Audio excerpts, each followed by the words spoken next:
कर्नाटक चुनाव में मतदान खत्म हो चुका है। अब एग्जिट पोल के नतीजे आने लगे हैं। 224 सीटों वाले कर्नाटक की 160 में से 64 सीट बीजेपी के खाते में जा सकती हैं। वहीं 92 सीटें कांग्रेस जीत सकती है। जेडीएस को 4 सीटें मिल सकती हैं। बता दें कि कर्नाटक में अभी बीजेपी की सरकार है और चुनाव के नतीजे 13 मई को आने वाले हैं। कर्नाटक में विधानसभा चुनाव में मतदान के बाद अब एग्जिट पोल के नतीजे आना शुरू हो गए हैं। 224 सीटों वाले कर्नाटक की 160 में से 64 सीट बीजेपी के खाते में जा सकती हैं। वहीं 92 सीटें कांग्रेस जीत सकती है। जेडीएस को 4 सीटें मिल सकती हैं। तटीय इलाके में बीजेपी को 19 में से 16 सीट मिलती दिख रही हैं। 3 सीटें कांग्रेस के खाते में जाती दिख रही हैं। वहीं मध्य कर्नाटक में कांग्रेस को 23 में से 12 सीटें मिल सकती हैं। वहीं बीजेपी के खाते में 10 सीटें आ सकती हैं। वहीं जेडीएस को यहां से 1 सीट मिल सकती है।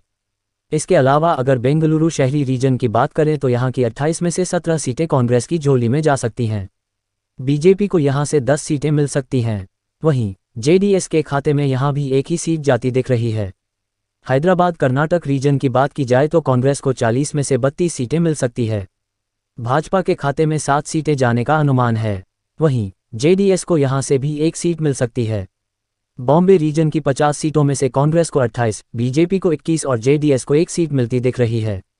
बता दें कि कर्नाटक विधानसभा चुनाव के नतीजे 13 मई को आएंगे।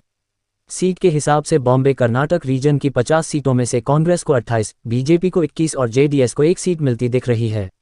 बॉम्बे कर्नाटक रीजन की बात करें तो बीजेपी के खाते में 42%, कांग्रेस के खाते में 45%, जेडीएस के हिस्से में 8% और अन्य के हिस्से 5% वोट शेयर आ सकता है। तटीय इलाके मध्य कर्नाटक, बेंगलुरु रीजन और हैदराबाद रीजन की बात करें तो कुल मिलाकर 110 में से 43 सीट बीजेपी के खाते में जा सकती हैं। वहीं 64 सीटें कांग्रेस जीत सकती है। जेडीएस को 3 सीटें मिल सकती हैं। कर्नाटक के हैदराबाद रीजन में कांग्रेस को जबरदस्त बढ़त मिल सकती है। यहां पार्टी 40 में से 32 सीटें जीत सकती है। वहीं भाजपा के खाते में यहां महज 7 सीटें ही जाने का अनुमान है। जेडीएस को यहां भी 1 ही सीट मिल सकती है। तटीय इलाके मध्य कर्नाटक और बेंगलुरु रीजन की बात करें तो कुल मिलाकर 70 में से 36 सीट बीजेपी के खाते में जा सकती हैं। वहीं 32 सीटें कांग्रेस जीत सकती है। जेडीएस को 2 सीट मिल सकती हैं। कांग्रेस के बेंगलुरु शहर में कांग्रेस को 17 सीटें मिलती दिख रही हैं। यहां बीजेपी के खाते में 10 सीटें आ सकती हैं। जेडीएस को 1 सीट मिलने का अनुमान है। तटीय इलाके और मध्य कर्नाटक में मिलाकर 42 में से 26 सीट बीजेपी के खाते में जा सकती हैं। वहीं 15 सीटें कांग्रेस जीत सकती है। जेडीएस को 1 सीट मिल सकती है। मध्य कर्नाटक की बात की जाए तो बीजेपी को यहां 35% वोट मिलते नजर आ रहे हैं। वहीं कांग्रेस का वोट प्रतिशत 41% हो सकता है। जेडीएस को यहां 17% वोट मिलने की उम्मीद है। वहीं अन्य के खाते में 7% वोट आ सकते हैं।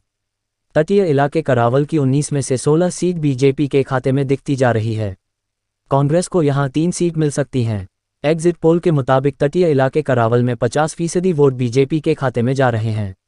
वहीं 40% वोट कांग्रेस के खाते में जा सकते हैं। वहीं जेडीएस को महज 6% और अन्य को 4% वोट मिलते दिख रहे हैं।